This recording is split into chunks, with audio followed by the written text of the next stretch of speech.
Hey there, artists. So I'm going to be showing you how you can jelly print on what's called a jelly plate or a gel plate. So this is made out of the same kind of stuff as Jello. It's made out of gelatin. So we can't stab it. So when you touch it, I know you're going to want to touch it. It feels like a big Jello jiggler. And so it comes in a case and it'll have a transparency on top. This is for protection, and you're just going to take it off. And I like to put it back in the box that it comes in to save it for later. So I've got I just left the bottom one on, the bottom transparency, and I put a little something on my table just to help protect it.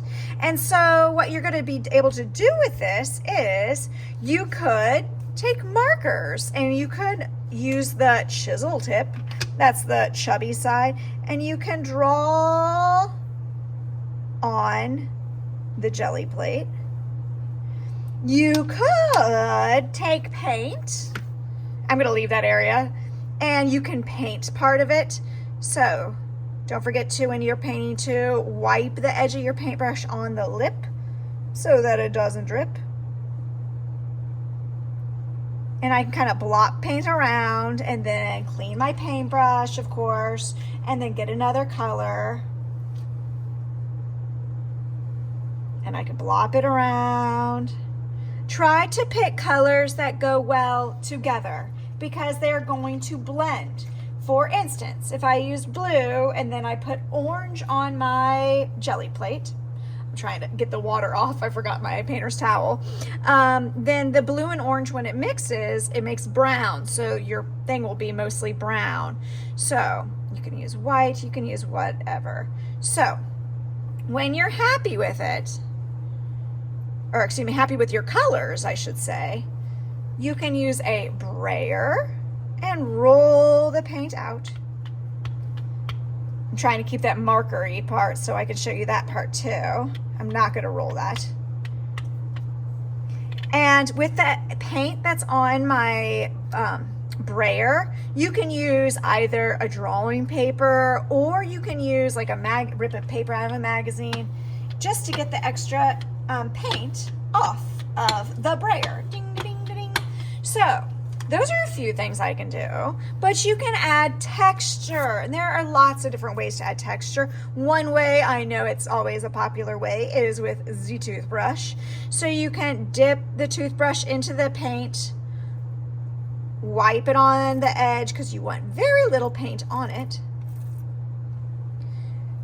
Point your toothbrush towards your jelly plate or paper, whatever you're working on, and I'm going to rub my finger across. Make sure you are not putting your toothbrush or whatever it is you're using pointed in a different direction, because that's the direction it's going to splatter.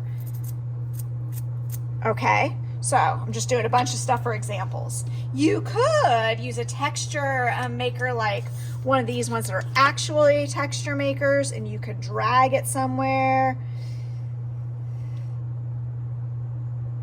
For instance, you could use the back of your paintbrush and make a different texture.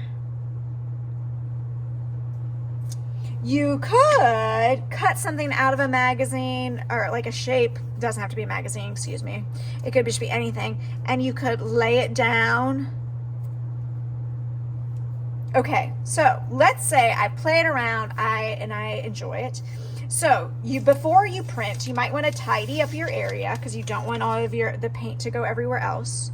And I'm going to give you a nicer piece of paper. Line it up-ish. Drop it onto your jelly plate and burnish it, which means massage. Okay, guys, now it's the big reveal.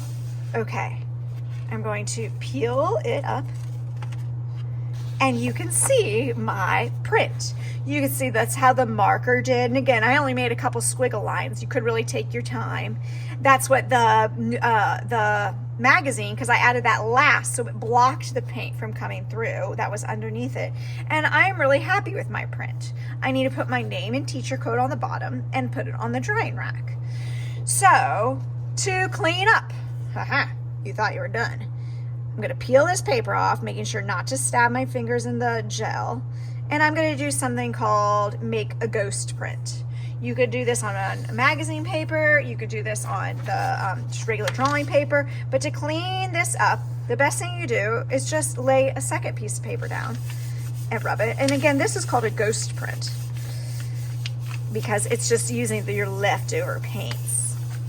Let's see. Sometimes these look really cool too.